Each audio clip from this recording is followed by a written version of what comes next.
have Nsima's mic turned off. Boom, boom, boom. It's on. Okay. Oh. How'd you make his voice sound so sexy like that? Can you do this tune mine in? Dude, I've been trying so hard Ooh, to you got a figure out new- how to. His microphone, for some reason, picks up like just extra deep, Yeah. like smooth, sensual sounds. I have an extra deep gift for you. Oh, Whoa! Happy I birthday. didn't see that. Happy birthday. That's sick. zaddy. I love it. Let me get over there and check that out. Oh my! It was Andrew's birthday, and he turned 36. I think he just said Yeah. Mm-hmm. That.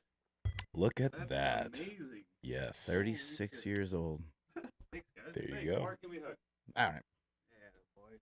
Thank you. Get in here. Yes, And yes, wow. yes. While we're giving out gifts, we also got you this. Oh, shit. Mm-hmm.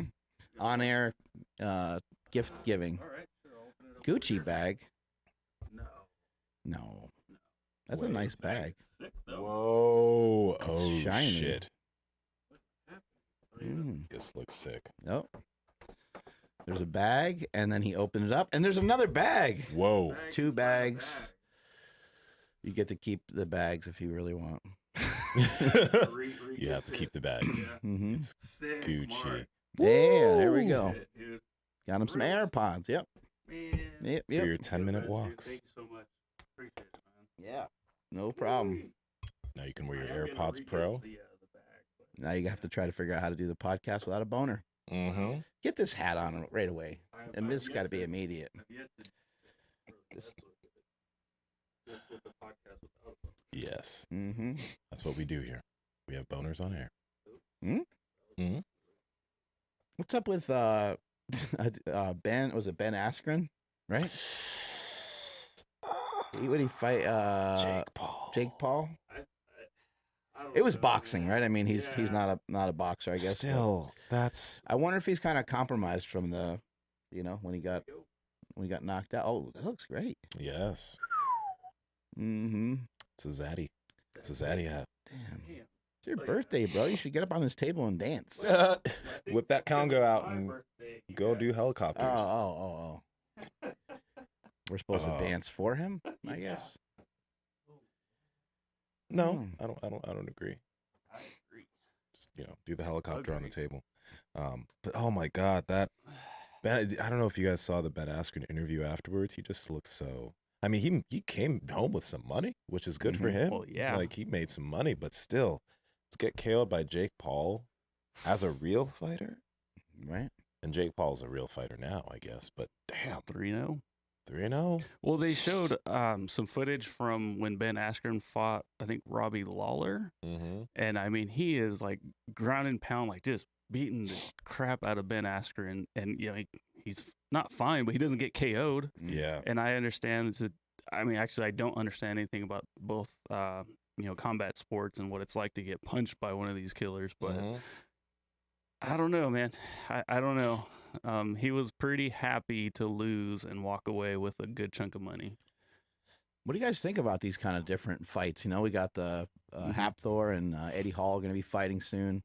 I see that Steph Cohen has been doing a lot of boxing. I wonder if she'll This hat is. I mean, it fucking kinda- dope. It looks great. It looks great. Looks good, man. Looking at it in the camera. Sorry. It I wonder if someone like her is going to call someone out or something. Like it would be really interesting. Like a lot of people would want to watch that, right? Mm-hmm. No, Steph Cohen too. It's like first off, she's a really amazing athlete as far as powerlifting is concerned, but she's taken all of that into what she does with boxing. So she's taking boxing seriously. She's not someone who Hapthor and Eddie are taking boxing seriously, but I feel like Steph is really training Mhm. boxing. You know what I mean? In all aspects of it. So I think it's gonna be really scary when she actually starts fighting because she's just a crazy athlete, man. Like just an insane athlete. I think it's kind of interesting in the fighting game. I guess anyone can sort of enter into it, even though it's not true because you can get your ass kicked. But it's not. It's different than football. Like you can't you can't just go and play on the can't just go and play on the 49ers. Nope. For a weekend to see how you do. You can't call out the best defensive back in the NFL and say that you can burn them or whatever. You won't have an opportunity to do it.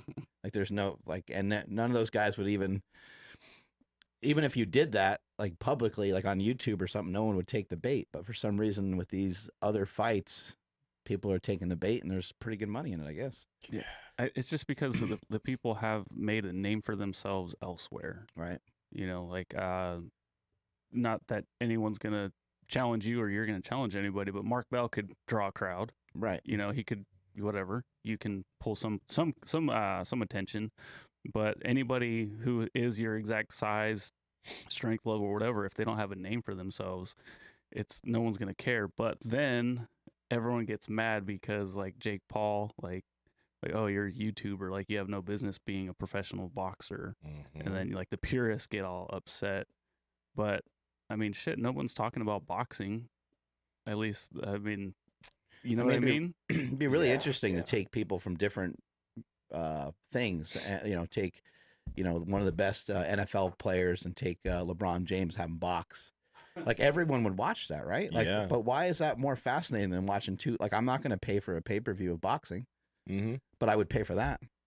It's because people want to see certain people get, like, people did want to see, for the most part, Jake Paul get his ass beat. That's what people wanted to see. That's true.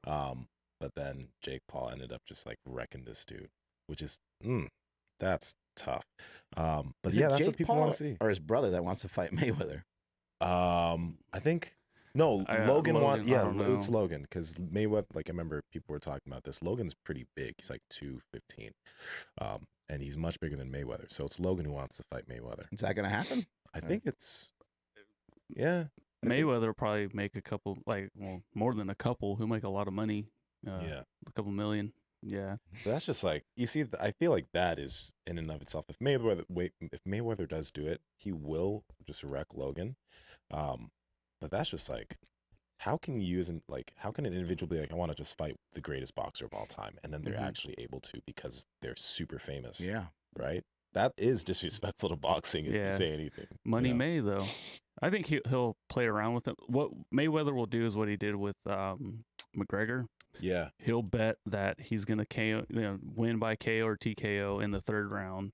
He'll play around for 2 rounds or whatever round he decides. He'll bet a shit ton of money on himself and to end it in the third round, and that's what he'll do.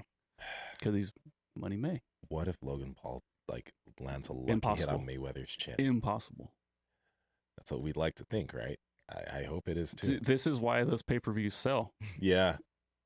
On the off chance. The one chance, yeah. Impossible, though. Just hoping that the guys show up in shape, that they're not tired. That Askren looked out of shape. That's what happened with the Tyson fight too. It's like Roy Jones wasn't as prepped as he probably should have been. Yeah. Tyson looked like he was doing okay. Looked like he was still breathing good and still throwing some pretty decent punches. But I think that's the risk of being out of the ring for a long time with someone like Mayweather. Yeah. Tyson looked like he was in really good shape for that fight. It was he was moving quick. He was moving pretty scary. But yeah, in this Askren Jake Paul fight, Ben Askren looked bad. Like he looked really just kind of smory and yes. A tweet I read was you say smory? Yeah, what is kind of like a s'more. Like a s'more, like smory. Yeah. Just reminded me, because I looked at his back and he had these lines and shit. And I was like, looks like a s'more. Yeah, the Michelin Man lines. That's the greatest description of somebody I've ever heard in my life. That's all great. I could think about. Really. Yeah, somebody said it looked like your out of shape uncle that got off the couch to jump in the ring out of nowhere. I think because he normally fights at I don't know what weight, so he had to gain quite a bit of weight to try to fight Paul. Yeah. But I think he just said, whatever, I'm going to collect a couple $1 million to take a punch. Yeah. Oh, man. Yeah. He didn't go in there to lose, though, either. He thought he was going to win. That's the rough part. He went in out of shape thinking he was going to win. Because, I mean, yeah, if you're going against Jake Paul, it's Jake Paul. Initially, you're not that scared, but this guy can box. He can box. We can't take that away from him. Looks like he's got heavy hands. He has heavy hands, man. And I did see a different angle. So the first one I saw, it was them trying to make it look like he, was like a phantom punch or whatever. But then I seen another angle and his legs do lock up and he falls over. So I'm like, oh, yeah, I don't know. I would love to believe that Ben Askren, being a actual, practitioner, being a fighter, wouldn't take a dive for a paycheck. Yeah. And I'll just go with that and be like, hey, Jake Paul's 3-0. I think that's just actually also like just what makes you really respect other martial arts, because Ben Askren was a phenomenal wrestler. Oh yeah. Like he was a phenomenal Olympic wrestler, like insane. Once the UFC, and he couldn't necessarily get things going as far as like maybe his striking and other stuff. People were scared of him because he was a wrestler, and he went to boxing, and that wrestling didn't help that much. Yeah, right? Different sports, yeah. It would have made a difference if he could wrestle a bit, but he couldn't. Yeah. It's tough, man. Like, the UFC is like the only show in town when it comes to MMA, and there's a lot of fighters that have had pretty good careers other places, and then they've come to the UFC and had a couple losses, and it just makes it look like you suck. It doesn't necessarily mean that you suck. It just means that you're against some of the best in the world, and that you're probably going to lose. There's like very few guys that are undefeated. I think Bones, Jones, and a couple other guys are, they don't have Bones has like a loss on his record, but it's like a DQ or whatever. Yeah. But it's rare to be undefeated in that sport. Are there really any other undefeated UFC fighters that were greats? Yeah, Khabib is undefeated. Oh, Khabib is undefeated. Okay, Khabib is undefeated. And I'm not familiar with St. Pierre's. GSP has a loss. Really? I Okay. I think, right? Yeah, I think he has a couple. Yeah. 2 or 3 losses. Damn. Yeah. What is undefeated is that new watermelon salt flavor from Element, though. No, that's really freaking good. Yeah, they did a great job with that. Yummy. They need to send us more boxes. I know. Yeah. I'm still holding off on this one. Maybe I'll celebrate for my birthday and have this one, but I still have 1 packet left. I'm just staring at it. It's getting kind of crinkled up, but yeah. You should drink that. I will. I'll drink it today. I'll celebrate it for my birthday. Good. But wait, your birthday was last week, but yeah. Okay. No, I was still celebrating. You're still celebrating. I know some people that have birthday weeks. Oh, dude, yeah, birthday. It's my birthday month. It's my birthday month. I can't throw out the trash. I made some ice cubes out of those watermelon. Oh, nice. Element. Pretty damn good. Yeah. Did you have to make the water to element ratio pretty low, like a lot of element to less water, or did you just go 1-to-1? Well, no, I just dumped whatever I had in like a bottle into the little ice tray thing. Dang, it was good. That's living in the future right there. It was really good. Hell yeah. I just dumped regular water on it, and it was awesome. That's cool. If you guys want to check out the new watermelon salt flavor, it's kind of incredible. It's really freaking good. You guys head over to drinklmnt.com/powerproject. You can pick up a value bundle, do what Nsima wants to do, which is just get all 4 flavors. Seriously. Yeah. I'm just serious. Just do that. Like you guys, you want to do that. You don't want, It'd be sick if we made them sell out. That's what we should do. So let's all do that. Let's all get a value bundle right now. You pay for 3 boxes, you get a 4th one absolutely free. Again, that's at drinklmnt.com/powerproject. Head over there right now. Hell yeah. I was in Redondo Beach for a week, and it was a lot of fun vacationing with my family. And, you got to figure out something to do for your workouts. But I wanted to get away from lifting just for a little bit, and so I just ran every day. And did like a run walk, kind of more of a shuffle, if you've ever seen me run before. A little bit of shuffling out there. And I did some stairs, and it was awesome.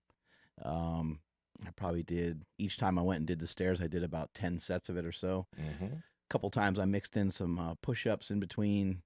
And then kind of more recently, just with my workouts in general, they've been so different than what I've traditionally done. I've usually have like a bro split, or I concentrate on like a muscle group, and I do shoulders on one day and arms the next, and legs the next day, and so on. Have a rest day in there. But more recently, I've been kind of mixing things up and doing full body stuff.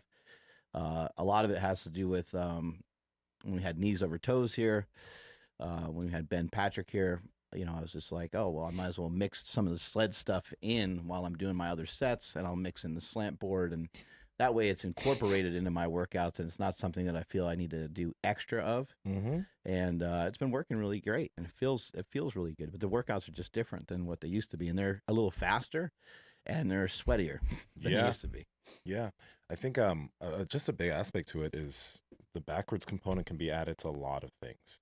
Like the other day, suitcase carries and all that type of stuff where you're just walking Hmm. forwards. You can add a backwards component to that and feel a bit different. Like you feel like you're working a lot of the same muscle groups, but you're working in a different fashion, actually walking backwards. So I feel like that's something that's super easy that people can do. But as far as rest periods are concerned, it's been a while since like I've really taken advantage of rest periods like I used to when I was concentrating on powerlifting, which is why my workouts can be a little bit more succinct, Mm. and I think that if you're, doing a few movements at the same time, a few different movements, you can get in a great lifting routine in like 30 minutes. That's still progressive, that still allows you to work with weights. Um, but you don't have to end up being in the gym for an hour and 30 to 2 hours because not everybody has the ability to do that. You don't really need much of a rest period if you're doing it with some strategy behind it. If you are trying to get bigger, then there might be a need to move around some heavier weights, and so therefore Yeah. maybe on like exercise one, maybe you kind of have a main thing that you want to do where you're lifting maybe a little heavier, and maybe there is some rest. But even with that being considered, there's really no reason why in between a set of bench press why you can't do like a set of lat pull downs or even pull ups. There's no reason why you can't drag the sled backwards in between a set of bench press or a set of dumbbell flies or something like that. So you can incorporate all this stuff and kind of mix and match it and still have workouts not only that are done faster and efficiently with a lot of exercises, but you could still strength train if you wanted to. Absolutely. I think one thing that it's very easy for individuals to get stuck on is, um, you know, you I really like barbell movements. I really like the squat. I like Pendlay rows. I like benching. I like deadlifting. I like those movements. Um, but on the outside, if you're not somebody who's, let's say you're again competing in powerlifting, or let's say that you're, you know, focused on a sport where you have to maybe get stronger with those specific movements, if you know that you don't necessarily like spending a crazy amount of time in the gym and you also don't have the ability to, um, it could just be a much better idea to do a lot of different dumbbell type movements, or and add maybe some lighter barbell movements in and mix them together so that you don't, because like if you're working up to a heavy deadlift or heavy squat or heavy bench, as much as we like these movements, it takes time to warm up Mhm. to those heavy lifts, right? Let's say you're trying to work up to like a 225 bench and you have to warm up to it. That part of your workout could take you a cool 20 minutes, Yep. you know? And if you only have 40 minutes in the gym or 35 minutes in the gym, that might not be the best use of your time to actually do that. So you really need to think about it. As much as you like those movements, do your time constraints allow for you to really do that and still have time for the rest of your fitness? Or is doing that having you neglect a lot of the other things that you want to actually progress at in the gym?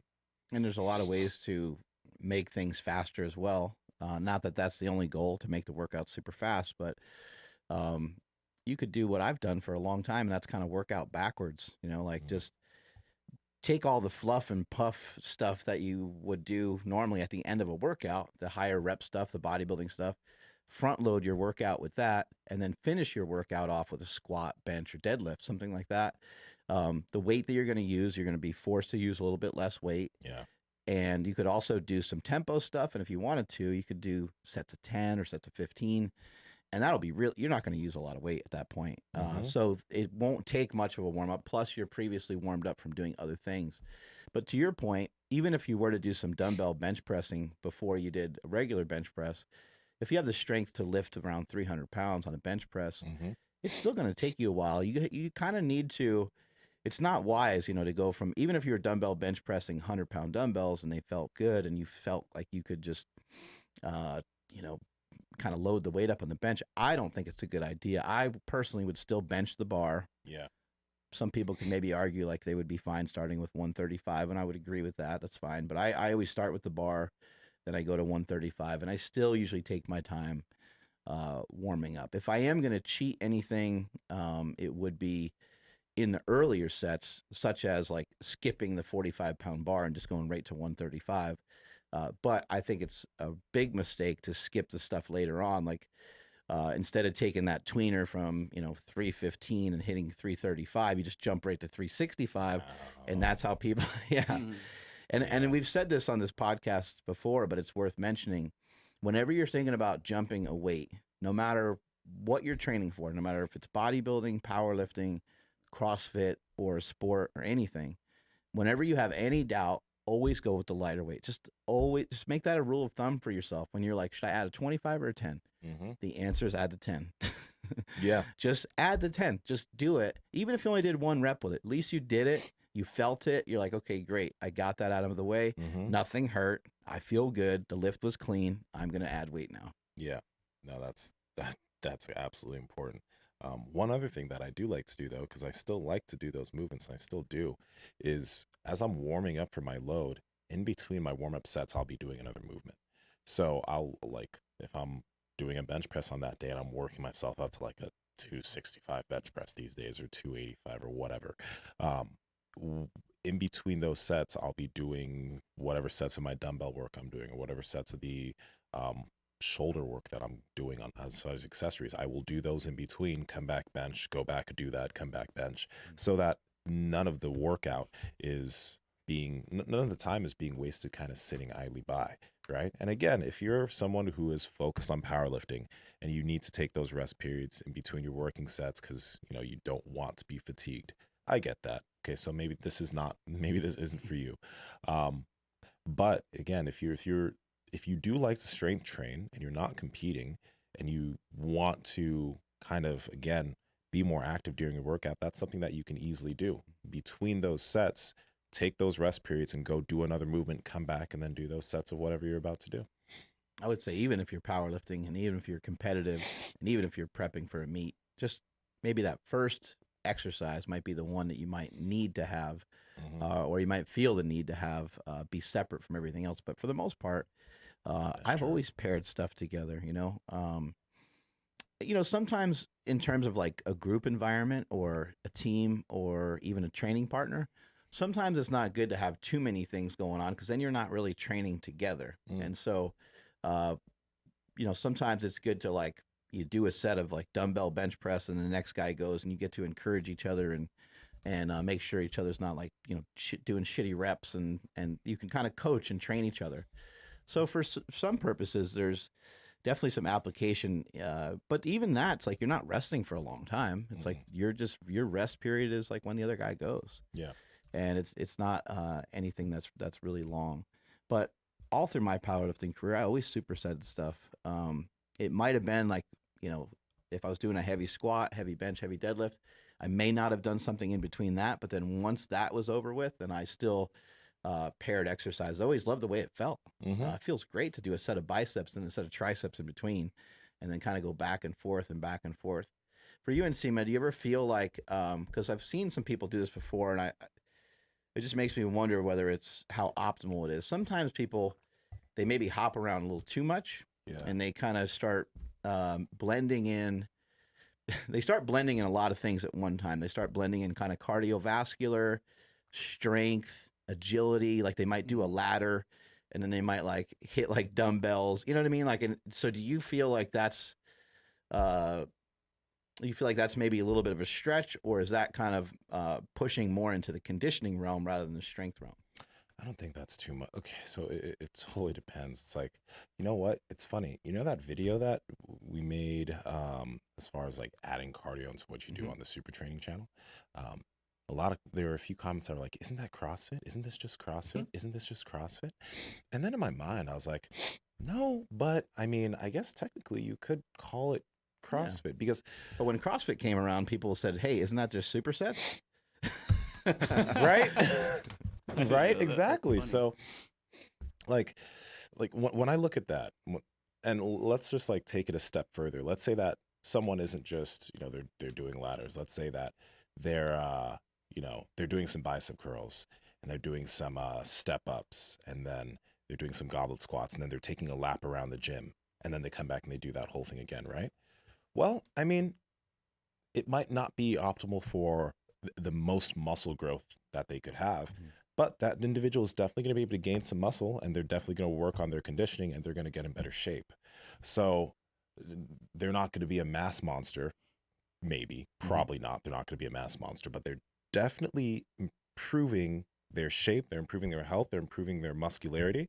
And if that's the way that they enjoy doing it, then that's not necessarily a problem, you know? And Yeah, it's, who's to say? Like, who would even fucking know whether, like, what test or measure would someone have to be able to be like, hey, that does not work. Like, that's bullshit workout. it'll work. That's the thing, though. It will work. Right. But like in terms of getting your biceps maybe as big as they could be, maybe your biceps wouldn't get as absolutely big, Right. but you're going to burn a lot of calories. You're going to have a good workout. There's literally nothing wrong with You're it. filling in that mental gap that we all have, and some people just love to work out particular ways. Yeah, and I think that I personally used to have that kind of like, if you were to tell me what you just told me there, or gave me that example, I'd be like, oh yeah, that's not optimal, or that's what, like, why are they doing that? That doesn't make any sense. Your weightlifting routine shouldn't be during your cardio routine. And but it's still achieving that goal, albeit in in a different way.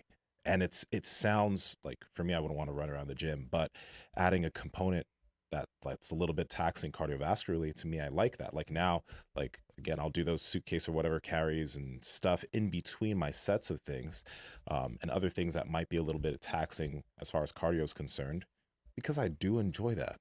I enjoy that push, and I think I think for me at this point, it does fall in line with my goals. So It doesn't feel great to just do like a set of like seated rows and then just not do anything else just in sit between. there, yeah, and wait for. And that could be just where we're at with our Exactly. lifting. Maybe different people are in different spots. I know a lot of bodybuilders too. They'll either stretch in between their sets or they'll flex. They do something in between usually.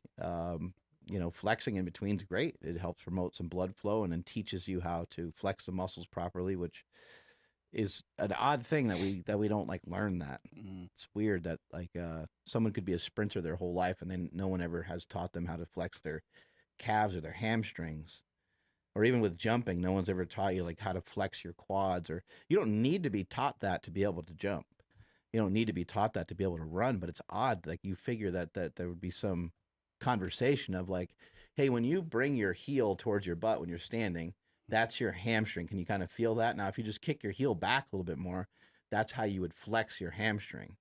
I mean, it just seems obvious because like, I want to produce a ton of force when I'm running. So it'd be great if I knew how to flex the things that are going to fucking propel me forward. Yeah. Let me ask you guys this. Do you guys, this is why I think like weight training and strength training is super beneficial, because it can give you control of different muscle groups. I don't know if this is weird, but can you guys like flex your lower back? Like, can you touch and flex your lower back and like feel it tense and move and flex? Yeah. And if anybody can't, just raise your head all the way to the ceiling and then drop it down to the floor, like you'll feel all those muscles moving around in there. Yeah, can you activate it without moving? Without moving, I don't know. That's I haven't really. Let me try. Just like stand and put your hand on your lower back. Yeah, I can do it with the kind of the reverse shrug method is where I can feel it the most.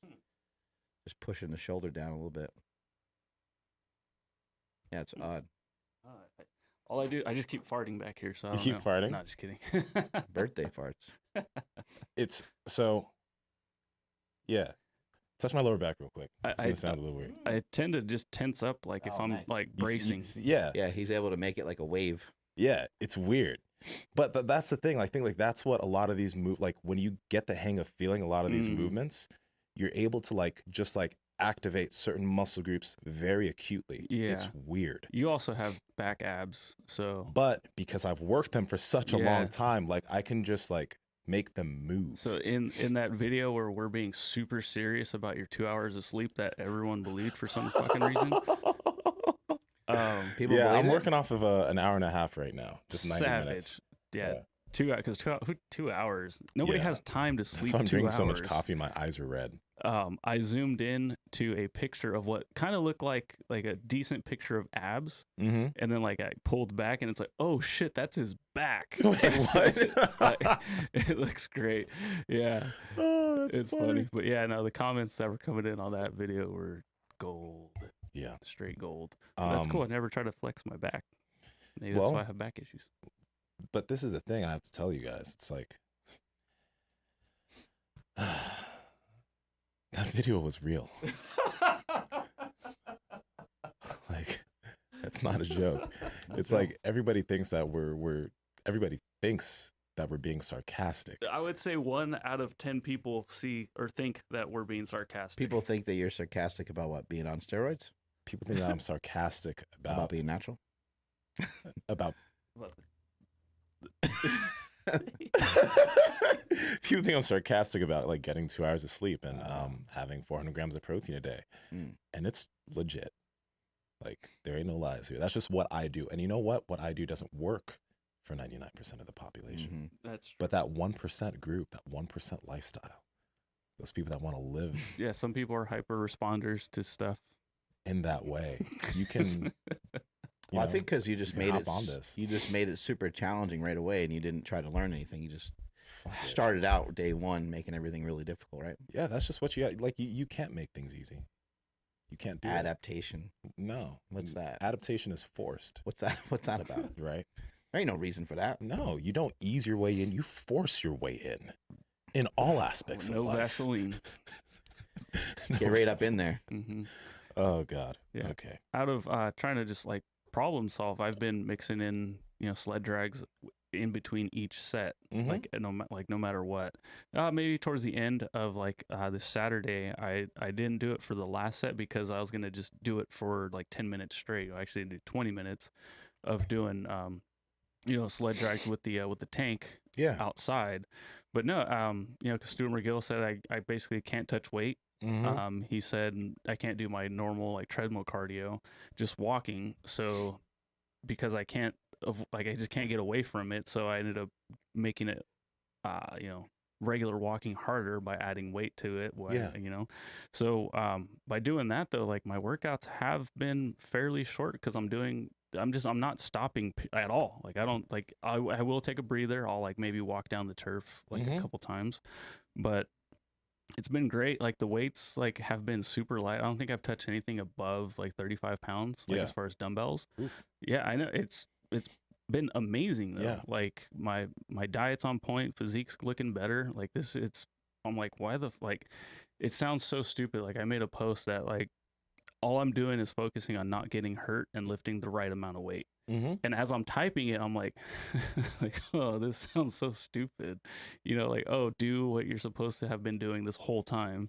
But, now I have no choice but to leave the ego outside in the parking lot because if not, I get hurt. Mhm. And on Thursday or Friday, I did kind of tweak my back. Not bad because the weights they weren't heavy. I think I have 25-pound dumbbells. Yeah. I was just trying to do some incline press. Mhm. And on the way down, I think I kind of like I leaned too far forward as I'm like bringing the weight up or something happened. I don't remember. And I paid for it. But, that like I learned from that. I didn't like, oh, no pain, no gain. I have to fight through it. But I still did the same things. I would walk up and down the turf with the sled. And by doing that, like I did get my steps in, we'll say, my cardio in, and I got a good workout in, and it didn't take me, an hour and a half, maybe an hour or less, and it's just been feeling great. If you do like circuits, basically, right? Pretty much, like there's circuits. Like I'll And then go how from many one movement. circuits do you do maybe in a given workout? Like maybe 2 or 3? It would typically be like 3. Some days if I'm doing a lot of the same movements back to back, because like sometimes it could be 4 different movements. It's usually 3 to 4 different movements. I don't think there's ever a time I do 5. But usually it's 3. Yeah, usually 3 different circuits, and I'll move through those movements. Then I'll go to the next thing, move through those movements. I was thinking just from what Andrew said about that sled, if you're someone who's trying to get in better shape and you're trying to, let's say you're trying to get lean out, maybe just have a personal challenge to do your same workouts, but don't stop moving. Right. Like don't have any segments of your workout where you're just sitting and waiting for your next set. It could be super simple too. You could just do a set of curls and then you could do a set of lunges.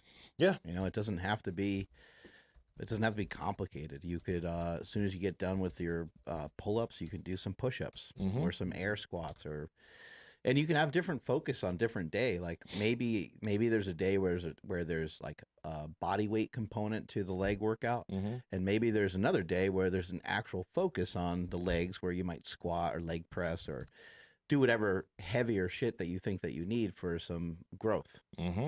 Yeah, and again, it doesn't take time, and I personally have, when I started doing that, I started finding more enjoyment in my in-gym workouts, because before that, I was much more rigid about the way I would go about doing those workouts for myself and the way I would program those workouts for people, because I myself was rigid. But seeing the benefit, it's like there's really, unless again you're lifting a crazy amount of weight and you really need those the minute 30 rest periods or whatever, then you don't, it's not, I want to flexibility. Strongly encourage people, like what Nsima is saying with those circuits. Maybe you don't dig that kind of training, but maybe you just do like one circuit, because maybe you can do one circuit that includes like maybe two things that you like and one thing that you know that you need that you don't like. You know, Andrew has to do the big three pretty often, so from Stuart McGill. So maybe you get down on the ground and do like some stuff that you don't like. You know, you don't enjoy that one thing, but that one thing can keep you in the game for a lot longer. I remember Louis Simmons used to talk all the time about dragging a sled, doing single leg stuff, doing unilateral exercises, doing just unconventional stuff, just taking a dumbbell or kettlebell from the ground and doing some cleans. Why not? Why not get some more movement in? Like, that's a lot more movement than just deadlifting. It's a lot more movement. It's way different than just a squat. It just has a different challenge. Dragging a sled is just a great form of exercise, forwards, backwards. Yesterday when I was done with my workout, which I did kind of almost like bodybuilding workout, but I did the circuits that you're kind of talking about. But I mainly did just chest and biceps throughout the whole workout. And then once those three circuits were up, I did some backward sled drags, some suitcase carries, and the slant board. And I went around and did that like 4 or 5 times. And it was challenging. It was fun. It was like kind of fun, you know, but I went through it the first time and I'm like, oh shit, this is going to be like, I got to like really kind of concentrate. And I'm walking with a kettlebell that's not heavy. You know, I mean, the suitcase carry, I was doing like a 32 kilogram kettlebell or whatever. So it wasn't some massive thing, but it was some decent weight. Yeah, it's difficult to do it down and back. And then also like the way that you're kind of supposed to do it. I'm supposed to bear down and all that kind of stuff. And it was a great workout. But see, that's one of those movements, like for example, let's say the suitcase carry. Like we had Brian Carroll on, we had Stuart McGill on, telling us all how important the suitcase carry is and how important the bottoms up carry is. Doing those movements on their own may be fairly boring if you were just like to say, okay, I'm going to do this for 3 or 4 sets. But when you add that into something, like it makes it much easier to now go do the suitcase carry, go do some pull-ups, go do some bicep curls, come back to the suitcase carry. You know what I mean? Like these movements that you typically, again, the ones that you say that you should do, but you keep skipping out on, pair them with some other movements and something that you like, it's much more likely that you'll actually go get it done. And then, you know, we're talking about like, oh, that might take away from the strength of the movement or whatever. But the way I see it, like, you know, like Mark said, like doing nothing is kind of like that seems worse. But I see it as that is my break period. Like dragging the sled backwards is not taken away from my overhead press. You know, like it just, I don't know. I get it. You know, if you're gonna try to put on mass and try to gain strength, that should be your focus. But if doing one trip down the turf is like really hindering your performance, like I think there's some other underlying issues there. And the amount that it's honestly, if we're really thinking about the amount of weight it's gonna stop you from being able to take away, yeah, it ain't gonna be nothing but maybe 5-10 pounds. I'm really trying to think of like if I was doing some shoulder pressing with maybe like a bottoms up, maybe a suitcase carry and something else, how much weight would that really take away from my shoulder press? it's not going to take 20 pounds off my freaking shoulder press. It's not going to take off that much. It might take maybe 5 to 10 pounds. Right. Yeah. You should still be okay. And then is today the day that you're going to really test it? Right. Maybe on that day you can focus on it. Right. Yeah. But today, like, nah, you're not, you're not entering a strongman competition right now. Yeah. Yeah. So I think this would be a great component for a lot of people who, even if you, like, even you mentioned, even if you are someone who competes, this will allow you to get a lot more done in your workouts in less time. Because I remember what it was, I remember doing 2-hour workouts, but I also remember, like, honestly, I could have shortened those. Those workouts didn't need to be 2 hours for me to be able to make those levels of strength. They didn't need to be. There was a lot of dicking around and just sitting around that just didn't need to happen. I think efficiency can help you a lot with being consistent, you know, and being purposeful and getting the workout done in a timely fashion. The 2-hour workouts and stuff, while those can be great, how many of those you got, you know, per week? You know, you're going to do 2 hours, 7 days a week. The way that we're talking about working out, or what we're proposing, you can do almost every day if you felt like it, and you shouldn't have any like negative feedback from that. It shouldn't feel a whole lot different than just going for like a walk or a light jog. It should be pretty easy. So I think it, and then also it can help you with consistency because you can kind of pair things up with things that you like.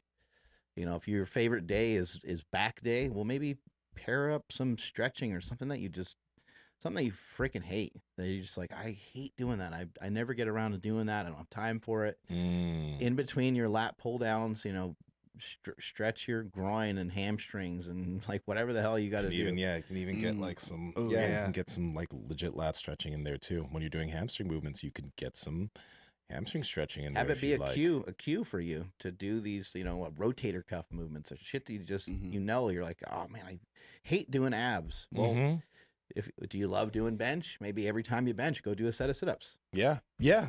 Set of sit-ups, fucking ab roller. You could pair all these things together and get them all done in a timely fashion. Because we all know that when you're not doing that, and you say you have all these workouts listed, by the time you get done and you're tired, the stuff that you're like, oh, just go home, stuff that you didn't do is the stuff that you don't like. Made movements done, I'm out of here. Yeah. You skipped all those. Yeah, and another thing that you just reminded me of, Mark, is also like if I am going up and down the turf and it does take away, you know, in my case, a couple ounces from whatever I'm trying to push. For someone like me, I'm still learning how to flex everything. So if I do take the 25s instead of the 35s, I can now really, really focus on whatever movement I'm doing and get more out of that than I would if I was like trying to push 45, 55s, whatever it may be. It's been like I said, it came out of problem solving, but I'm learning so much more than just trying to figure out how to do cardio and lift heavy. Like I'm learning a lot about my body, learning a lot about the movements, and just like what you can get done in a short amount of time with like a short amount or with a little bit of amount of weight. You know, it's mind-boggling. You know, but to what you said there, what you can do with a little bit amount of weight, I think, like, I don't know if it's been these past few years that we've kind of all been like realizing, like, you know, not that we've been realizing it, you know it, but you can and you should be trying, like, especially when you're doing these smaller movements, focusing on your triceps or whatever, you should be using a movement that specific muscle can handle well, where there isn't much interference from a lot of other muscle groups. Like, you know, when we were talking about back the other day, when you load a lot of plates on, you get a lot of forearm and bicep, and you're not working your back as much. You take some weight off, you're able to activate your back better, you get more out of the movement, right? It doesn't look as impressive maybe to the outside viewer, but for what it's actually doing to your body, it's going to make a big difference. Yeah, those tutorials have been fantastic, by the way, too. Yeah. The ones on the Super Training channel. I was using I think you put it on your IGTV about getting an extra cup size in your chest. Yeah. So I was in here, I had the music up loud, and then, you know, I turned it down and so I could watch this video, and I'm like, oh, okay. And so I implemented that stuff during that workout. But no, they've been great. Like that back workout, like your back looks insane, but super helpful. I think, yeah, you're going to help a lot of people with those videos. You guys have been doing fantastic stuff over there. I think people lose sight of what they're training for, and you try to keep that at the front of your mind. Do you want to, be in the Olympics for the hammer strength row machine? Is that the goal? Or Yeah. or you're trying to grow your back, and same thing with like pull-ups. Like I've seen some people before, like I can crank out like 50 pull-ups, but they don't have a back, and it's like the pull-ups are great. That's cool that you can do that, but and it just depends on what someone's goal is. If their goal is to do 50 pull-ups, then congratulations, that's fucking awesome. But if you're trying to look good or look bigger or have a wider back, then what are some things you can do to accomplish that? Or why not just try to keep that in the front of your mind during your training session? That way you're not as worried about how much weight is on there. Yeah. No, but that's a tough thing, especially when you're commercial gym, man, and you're putting on weight. You feel like other people are watching you. It's difficult sometimes. Yeah. It's like just not be like, oh. I also don't see anything wrong with, like, we've talked about this many times before, but like sometimes you got to go a little too far to kind of know, either recalibrate, where you're at. And so it makes sense to do a set where you're, going for 10 reps and, 7, 8, 9, and 10 are just not great, where you threw a little, but just be reasonable and say, you know what, I could probably pull the weight off. You got a pretty good stimulus from having that extra weight on there as it was. A lot of times that's what I do in my workouts. I've been doing that for years. I'll just go up to something pretty heavy. I'm like, the form could be way better on that. I'm going to bring the weight back down. And then that way, when I bring the weight back down, I can just say, hey, like if I need to feel it, I'll just do more reps. Yeah. A lot of times people just aren't willing to do 20 reps or 30 reps. Why? Just give it a shot. I bet your shit will be burning. And that's one of those things that I think will like help people get more aware of what they're actually working. When you do lighten things up, and you do things within the 12, 20, 25 rep range, you really get an awareness of the muscle group that you're trying to focus on. And I think a big component that people can add that'll be really beneficial are small pauses. Like a lot of the movements in the gym that I work, I do small pauses. So whether it's a face pull and I have a small pause at the end so I can really feel that, or tricep pull downs or bicep curls, shoulder pressing, I always typically have small pauses at the end range of the movement so I can really kind of get an idea of what's being worked and how hard it's being worked and how much is being activated. Makes a big difference. But again, when you add those pauses in, it makes it a little bit more difficult. You have to use less weight for that set. So you got to make a little bit of a sacrifice there, but I think it's worth it. Yeah, I'm a big fan of a drop set too, because you get to start with a heavier weight. You get to use a heavier weight for a couple reps. And I think the best way to do a drop set is to have the weight be heavy enough to where it's like a 6 to 10 rep. That way you're not doing a million reps. Have the heavier weight kind of knock the crap out of you a bit. And then another set of 6 to 8, another set of 6 to 8. And you did a lot of reps still at the end of the day. Yeah, and I think pause reps. So like, let's say the lat pull down. If you're doing a pause rep, you're not able to use a lot of body English to like really like swing that weight. You see that a lot. I'm guilty I'm guilty for doing that. Yeah. But this is also why I also love dog crap sets, because that again, if you're new to feeling like your lats or something, doing a dog crap set of lat pull downs, you will feel something. Can you explain the dog crap sets, people? So that's and Mark, correct me wherever I slip up, but basically you're gonna get a solid weight where you do 20 reps, and it's pretty hard to get to 20. You still have some in the tank, but it's gonna be hard. And then you'll take about anywhere time wise, we'll just say breaths. We'll take 5 solid breaths, and then you hit another set of 5 to 10. And that's one set. So then the next one, you finish that second set, technically the first one, another 5 breaths, and then you hit another one. Finish that, hit another one, and another one. So that way, you are getting a lot of work in, but the time is like instant. And then by the time you're done, you're like, holy shit. Like you start feeling your body and you're like, dude, I am lit up. And it took, I don't know, like 45 seconds, like depends on, how much work you're doing. But with that, like, man, it teaches you so much about how to flex. Like the pump is like, it's undeniable at that point. Like it feels amazing. And I love doing that because it is like you are hitting that 20 rep set initially, Mm-hmm. but then after that you hit another 20 reps or so. It doesn't feel like it. You know, you put in a lot of work and it's fun. So here's also a suggestion for that, because like if you guys want to add those in, like it's very fatiguing because you're moving to that place where you're very close to failing, or sometimes you do fail a bit on some reps. Do that as your last set or as your last 2 sets. So let's say you've done multiple sets of a back movement, right? Do that as your last one, because your back is going to be so fried after that set that it's going to be hard for you to do another set of a lot of reps. It's just going to be really, really hard. But it's that's an amazing finisher. Mm-hmm. Yeah, dog crap training's great. It's basically just kind of 5 sets in a row. If you kind of think of it that way. Mm-hmm. And you're not necessarily like it's not always a drop set, but ideally I think you're trying to keep the same weight, but it's hard. And so then you end up dropping the weight at some point. Five sets in a row, 5 breaths in between. You can just look it up online. You'll find a lot of information on it. Yeah, I think the way super shredded bodybuilder, natural. He coached you and Nsima. Alberto Nunez. The way Berto explained it, he was kind of like, okay, like that set of 20 gets you to, I don't know, we'll say level like 8 effort. Mm-hmm. You take a breath, and now 5 to 10 gets you back up to that same effort. Yeah. So you're putting in the same amount of effort in just a short amount of time Mm-hmm. for those 5 sets, which is pretty sick. Yeah. It gets to be difficult on certain exercises. Like if you're doing a back exercise, your grip might wear out. So you might want to wear straps or so. You're doing that many reps. Yeah. It's just, you just feel it all in your forearms after a while. So I want to try that out.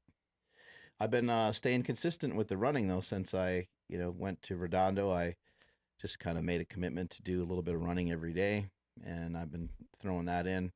And there's not really great places to do stairs around here, but I'd love to find some and hit up some stairs, because I kind of like that better than just actually like going like running or even running like a hill. Mm-hmm. But anytime I go to Bodega, I can do the stairs there, and they have some good hills there, which I like a lot. When I got here today, I just took a lap and I ran most of it. I just run until I'm like, I don't know, like just don't feel like running anymore. Yeah. And then I walk and I run, and I'll just push it more and more. But I want to see if I can keep some consistency up. Around this time last year, I ran for a while, and it felt pretty good. So I think this time around it will feel even better. I'm a little bit lighter, and it's been feeling really good. So see if I can keep some consistency with it. I've never heard you mention having any type of like knee problems when running, right? Have you ever had any knee problems when running? Has that ever given you issue? My right knee bugs me quite a bit, but doesn't really bother me that much when I run. Yeah, I was gonna ask, like, if the stuff that you've been doing at all is for your knees. Oh, and stuff, yeah, knees over toe stuff is feeling really good, and then just also learning like how to run. I strike with my heel quite a bit, and then just in knowing that, rather than trying to correct it, and like it's just trying to teach an old dog new tricks is not easy. So just buy shoes that help absorb the impact better. And so I just have shoes that are running shoes that are specific, that have heels on them that are pretty thick. That way it's okay if I fuck up when I run. So that's been helpful too. But the knees over toes stuff has been amazing for a lot of things. And also I just noticed reducing the weight in the gym has been really beneficial. I think that the combination of those two things are helping just with like everyday movement. I love to lift heavy, and I guess because I lifted heavy for so long, I haven't even. You dropping ass over here?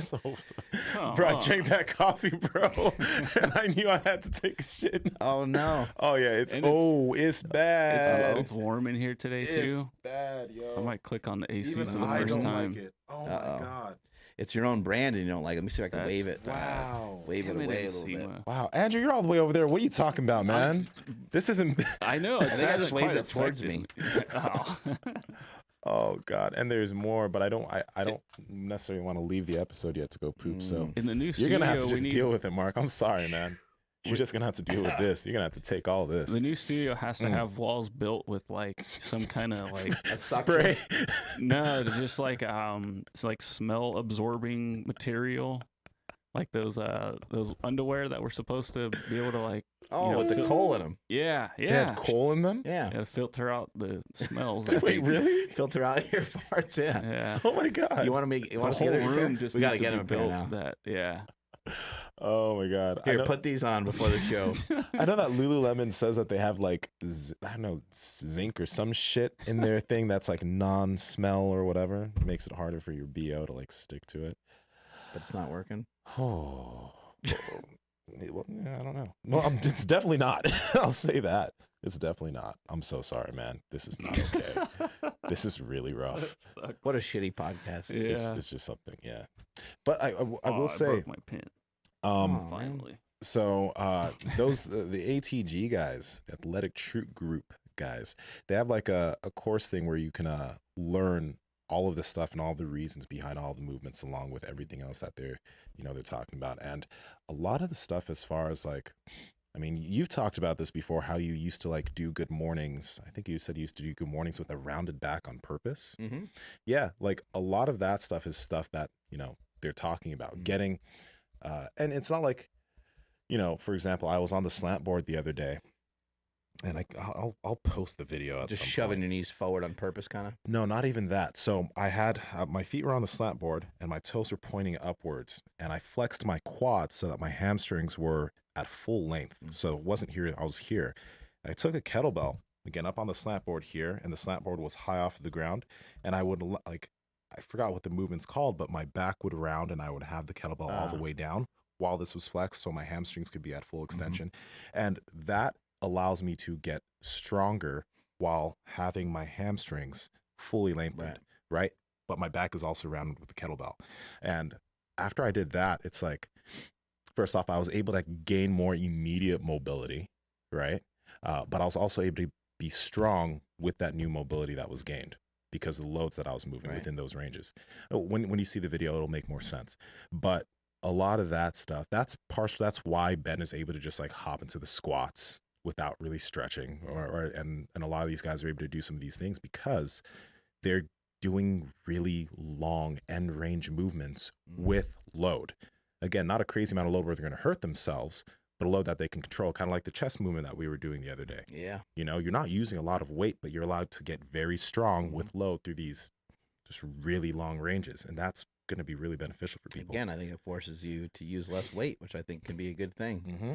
I have been lifting for so long and just been smashing myself with heavy weights. I just didn't even really realize, I guess, like what my body would feel like if I just didn't do that. And so I was addicted to it. And so I just didn't ever stop doing it. And I actually remember it was a couple of years back. I told someone how long I've been lifting for, and they're like, "So you've been sore for like the last 20 years?"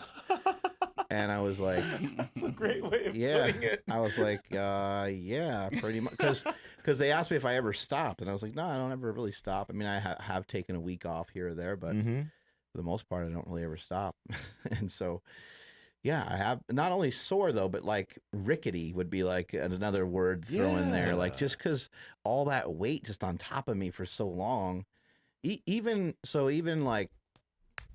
getting away from like the big weights, like that wasn't really enough to do much because the weights, if I just lift anything that's challenging, it's almost the same for me. You know, does that make sense? Like I'm not as strong as I used to be. So if I put 405 on the bar, it's the equivalent of 700, used to be, or 800, just because I don't have the same strength. I don't care about it as much. So that 400 still has too much of an impact on me to the point where I'm just like, you know what, just get rid of that shit for a while. And I can come back to it if I feel like I want to, start to push those weights again. But at the moment, I don't care. I'd rather just feel better day to day. Yeah, what advice do you have for younger lifters or just lifters in general who haven't lifted that much weight? And when they hear you guys say, and this is kind of where I used to be also, but it's like, well, we haven't hit those big numbers to go light and be okay with it. I still want to hit that, 405 bench. I still want to hit that, 700 deadlift even. So like, what advice do you have for them that are like, maybe they understand what you're saying about like going lighter and getting in the stimulus and whatnot, but they're also like, man, I don't know, I still want to hit that big number. You'll just get there faster if you just if you don't try. If you don't try too hard, you'll get there faster. So just fucking take your time with it. You know, it's going to be a process. It's going to take it's going to take years and years to be able to build up that kind of strength. You're not going to be able to like cultivate it or have it happen overnight anyway. So you may as well just be like, hey, you know what? I'm in for the long haul. Doing the reps and doing the sets the right way, the correct way, is going to get you there the fastest. Got to poop? I mean, yes, I do. But that's not what I was laughing at. I was just, there's a parallel that this has with something else that some friend of mine were talking about recently. Just thought it was Anal beads? not necessarily anal beads. Okay. So, okay, Not necessarily, but that's not the exact thing he's talking about right now. yes. All right, so let's first like, you know, be serious about this here. So I mean, yeah, if you have these goals of like hitting these big numbers, I think a big reason or a big something to ask yourself is like, why do you want those specific numbers? I think like, yeah, sometimes like having the 405 bench goal is it's a great goal to have. Maybe you should ask yourself, are you trying to compete or not? Like, what is it costing you to try to get there? And figure out if like that's a really good goal for yourself. And then, I mean, if you're someone who's like bodybuilding, you'll notice a lot of bodybuilders don't tend to really care. Like, yeah, to some extent they care how much like weight they're putting on the bar, but the really good bodybuilders like aren't just loading weight on the bar to load weight on the bar. They're really just focused on what they're doing, what they're trying to grow. So they're staying measured in terms of what they're doing. They're not just throwing weight on the bar and for the most part getting injured, etc. So just keep that in mind. Now the parallel that I just made me laugh a little bit in my head. Okay, so a buddy of mine were talking, and he was like, "Yeah, in college, like I fucking ran through everybody. Like I didn't, yeah. But you know, when I look back, I would advise young men not to do that. Like that's just a waste of time.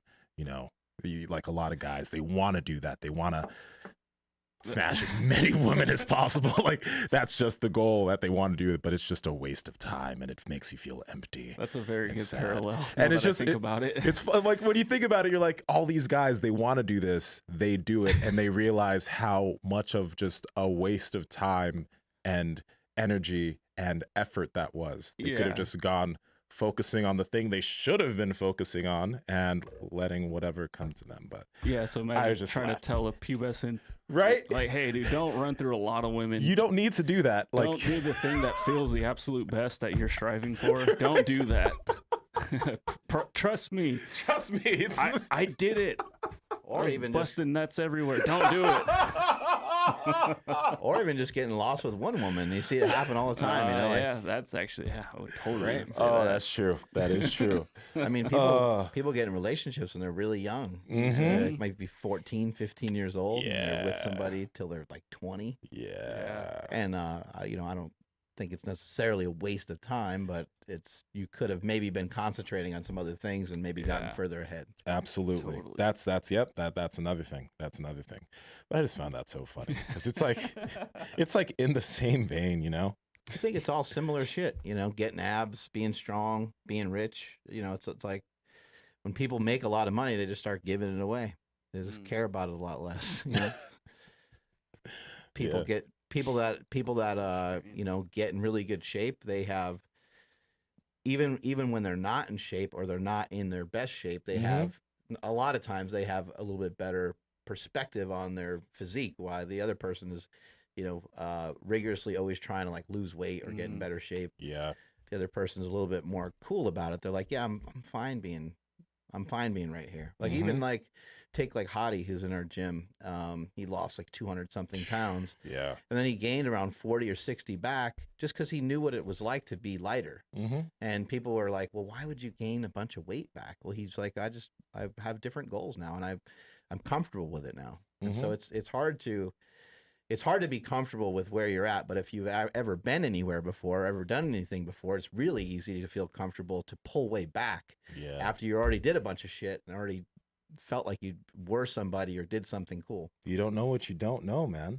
Sometimes you got to go experience it and understand and really understand before you're like, okay, I know what that's like. Let me move out of that.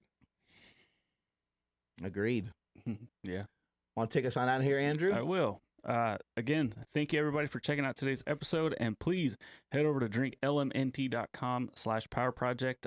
Check out that watermelon salt flavor. You will not regret it. Please make sure you're following the podcast at Mark Bell's Power Project on Instagram, at MB Power Project on TikTok and Twitter. It's been great seeing everybody on LinkedIn lately. It's kind of exploded. So yeah, check us out over there too. Can't tell you the URL because I don't have it in my head right now, but check the YouTube and podcast show notes and all that good stuff. You'll find a link in there somewhere. My Instagram and Twitter is at I am Andrew Z. Nsima, where you at? I have a favor to ask you guys. It's really cool when you look on Apple Podcasts, when you see a podcast that's had over 1,000 reviews, we're at 991. So if you listen to this episode, I know that there's quite a bit of you who haven't gone and given us that 5-star review, and there's quite a few of you who haven't just written a few words. So help us get to 1,000. And then maybe we'll get to 2,000 because we're so close to 1,000 reviews. Let us know what you thought of Nsima's fart today. Oh, yeah, I'm holding all of these so in, good. man. Like I didn't want to put you through another because I thought I could do that one silently and have it not smell, not be a thing. But it was like a there's little. no way. It was like a little beep, and Yeah. it just fucking exploded over here. But it did the pass through. It passed around the poop and then went yeah, out. Like, yeah. This is gonna be a nasty one. I'm gonna use the other bathroom just because I don't want to put anybody through this. At Nsima Inyang on Instagram, YouTube, and TikTok. At Nsima Inyang on Twitter. Mark. At Mark Smelly Bell. Strength is never weakness. Weakness never strength. Catch you guys later.